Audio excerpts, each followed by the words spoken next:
السلام عليكم حبايبي الغاليين، عاملين ايه؟ كل سنة وانتم طيبين. هنحضر مع بعض النهاردة القرص الفلاحي المبسوسة. القرص طالعة معانا ما شاء الله، دايبة ومقرمشة كده من بره وناعمة كده من جوه، بطريقتها سهلة وسريعة، بتدوب دوبان كده، حاجة كده في منتهى الجمال. وهنتعرف على العجينة المظبوطة وسر التسوية وازاي تطلع معاكي ناجحة من أول مرة. ما شاء الله اللهم بارك، شايفة الجمال؟ بتدوب كده دوبان وريحة السمنة فيها جميلة جدا. يلا بينا نسمي الله ونصلي على الرسول ونرتب خطواتنا ونحضرها مع بعض. في البداية هنجيب نص كوباية من المية وننزل عليها 3 معالق من السكر ومعلقة من الخميرة، وندوب الخميرة كويس قوي كده ونسيبها بقى على جنب. بنعمل تيست للخميرة ونتأكد ان الخميرة بتاعتنا نشطة. تمام كده. ما شاء الله اللهم بارك، الطريقة سهلة ومظبوطة وهتعمليها وتكون ناجحة معاكي من أول مرة. ما شاء الله حلوة جدا جدا. ويا سلام بقى مع كوباية شاي بلبن، وجربيها ومش هتبطلي تعمليها على طول. عملنا كده الخميرة، نحطها بقى كده على جنب ونبدأ نجيب الدقيق بتاعنا. أنا هنا يا بنات هعمل كيلو من الدقيق، لو حابة تعملي نص كيلو تبقي بقى تنصصي نص المقادير. حاطين عليها ربع معلقة من الملح، وهنبدأ نحط هنا 3 معالق من السمسم. سمسم كده انا محمصاه سمسم ابيض، ونقلب كل ده مع بعض. حابه بقى تحط شمر ينسون، ولكن لو هتحط شمر وينسون تحمصيه على البوتاجاز وتبداي تديه بقى ضربه كده في المطحنه.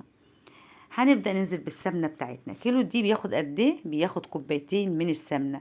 ممكن تحطي كوبايتين الا ربع من السمنة وتكملي بالزيت. تمام. او يا اما تحطوا كوبايه سمنه وكوبايه زيت، ولكن السمنه هنا بتديها نعومه والزيت كده بيديها سنه قرمشه. انا عملت مزيج ما بين الاتنين. حطينا هنا من الماده الدهنيه كوبايتين، يبقى كيلو دي بياخد كوبايتين من الماده الدهنيه، سواء سمنه على زيت او سمنه بس. ونبدأ بقى أهم خطوة يا بنات، أهم خطوة في القرص المبسوسة، إنها تتبس كويس جدا جدا، عشان تديني تبقى فيها سنة قرمشة وفي نفس الوقت فيها كده نعومة، وبتدوب كده وانت بتاكليها. انك تبسي الدقيق كويس جدا، كل حبيبات الدقيق تغلفيها بالسمنة اللي انت حطيتيها.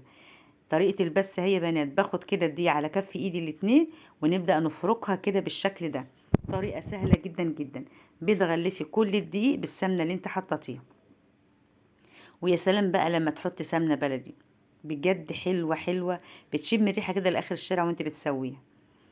هنبدأ كده نبس الدقيق كله كده حطينا احنا سمسم وربع معلقة من الملح والدقيق، مفيش اكتر من كده. كيلو الدقيق بيعادل 8 كوبايات بالمج الشاي العادي. والسمنة قد ايه؟ 400 جرام من السمنة. ربع الحبايب اللي بيحبوا يوزنوا بالجرام وبالكوباية. وزي ما انتم متعودين مني دايما بنكتب مقاديرنا في صندوق الوصف بالجرام وبالكوباية. تمام. بسينا كده دلوقتي الدقيق بالسمنة. هنبدأ بقى نجيب الخميرة بتاعتنا. في الوقت ده الخميرة بقى اتفعلت، احنا في جو حار. الخميرة اتفعلت، هنبدأ ننزل بالخميرة. ما شاء الله اللهم بارك. الخميرة اتفعلت وبقت زي الفل. هنبدأ ننزل بالخميرة كده ونقلب بقى الكلام ده كله مع بعض.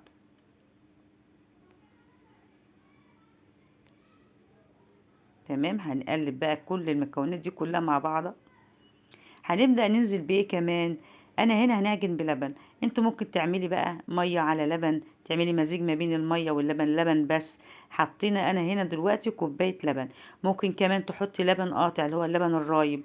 تحطي علبه زبادي، تحطي مزيج زي ما انت قلت لك، لبن رايب، لبن لبن حليب. انا هنا حطيت كوبايه من لبن الحليب. ممكن تحطي لبن وميه.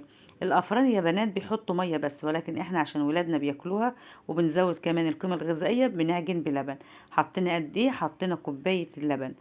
والعجينة بتبقى لا يابسة قوي ولا طرية، او بتكون بين البنين كده. حتى لو انت عارفة مقدار المية او اللبن اللي انت هتحطيه، تبقى تحطي واحدة واحدة عشان ما تطلعش طرية معاك. تمام كده. هنلم بقى العجينة.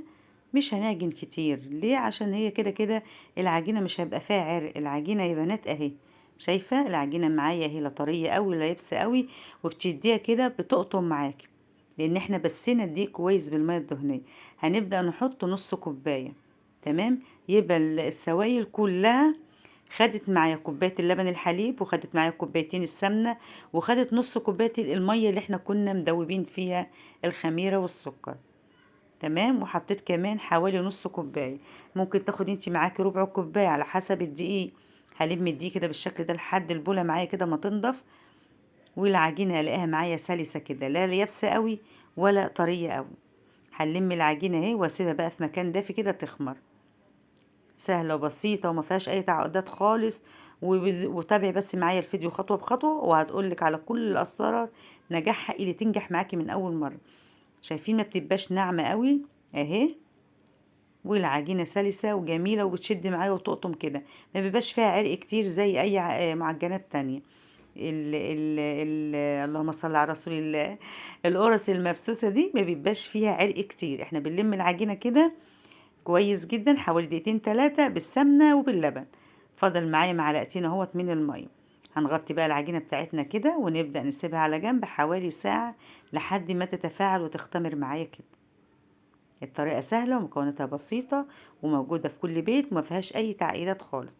وكمان الخمر بتاعها ما يبقاش خمر قوي قوي، لأن بتبقى مبسوسة مش زي التانية. تمام شايفين. هنبدأ نقرص بقى العجينة بتاعتنا قرص صغيرة كده، وناخدها على خمرها ما نهبطش الخمر. هنعجن كل قرص قد ايه يا بنات؟ زي ما انت عايزه. انا هنا عملت القرص حوالي 50 جرام، تيجي معايا 53، مش بالظبط يعني، ولكن هي من 50 ل60 جرام حسب ما انت عايزه تخليها 70 جرام براحتك. ولكن اللي انا عملتها ده حوالي 50 جرام، كانت معقوله قوي وكويسه كده ومحندقه زي ما انت شفتها في اول الفيديو. حلوه محندقه دي. شايفين ما شاء الله. والوش بتاعها ليه ملمس كده وبيبقى ناعم.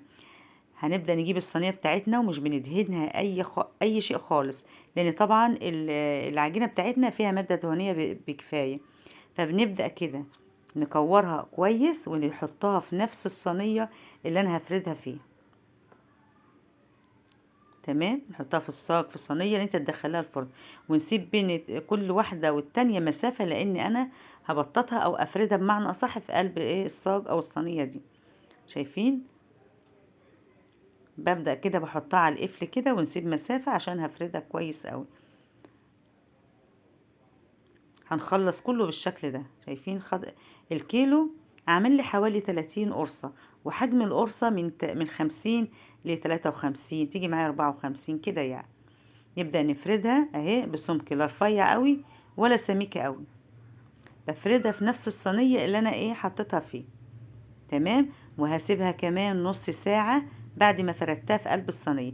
بس قبل ما اسيبها كمان ترتفع في قلب الصينية بشوكة كده او بخلة، ونبدأ نغرزها كده زي ما انت شايفة كده، علشان ما اما اجي اسويها ما تترفعش معايا، او بمعنى اصح ما تختمرش معايا. تمام. هسيبها قد ايه؟ انا سبتها حوالي نص ساعة، وابدا بقى اولع الفرن. الفرن يا بنات هولعه على درجه حراره 180، بس بعد القرص بتاعتنا ما تختمر كده في قلب الصاج. يبقى احنا خمرناها مرتين، مره وهي عجينه ومره بعد ما فردناها. بجد لو جربتيها مش هتبطلي تعمليها على طول. لو تابعتي معايا لحد دلوقتي ما تنسيش تعملوا لايك وتشتركوا في القناه وتشيروا لكل حبايبكم طريقه القرص المبسوسه البلدي الجميله دي. تمام. سبتها حوالي نص ساعة. تعالي بقى نولع الفرن بتاعتنا على درجة حرارة 180. طبعا بغطيها وبسيبها ترتاح اهي. بولع بقى على درجة حرارة 180، او لو فرن غاز عادي درجة هادية جدا، مش جدا يعني، على يعني معدل كده زي زي الكيكة. شفت درجة الحرارة بتاعت الكيكة بتبقى زيها كده. بدخلها الفرن. انا في فرن غاز عادي اهو، مولعة من تحت ومن فوق حاجة بسيطة. تمام. بتقعد قد ايه؟ قعدت معايا حوالي نص ساعة. اول صاج قعد معايا نص ساعة، وتاني صاج قعد معايا بالظبط 25 دقيقة. شايفين لونها طبعا لان انا فوق السطح اهو، الشمس طبعا منورة الدنيا، فلون القرصة محمر بزيادة. شايفين ما شاء الله اللهم بارك، حاجة كده في منتهى الجمال. شايفين القرصة محمرة وجميلة ومقرمشة كده من بره، وفيها سنة طراوة ونعومة كده من جوه. وبكده نكون خلصنا أحلى قرص مبسوسة فلاحي، طرية دايبة وريحتها عسل.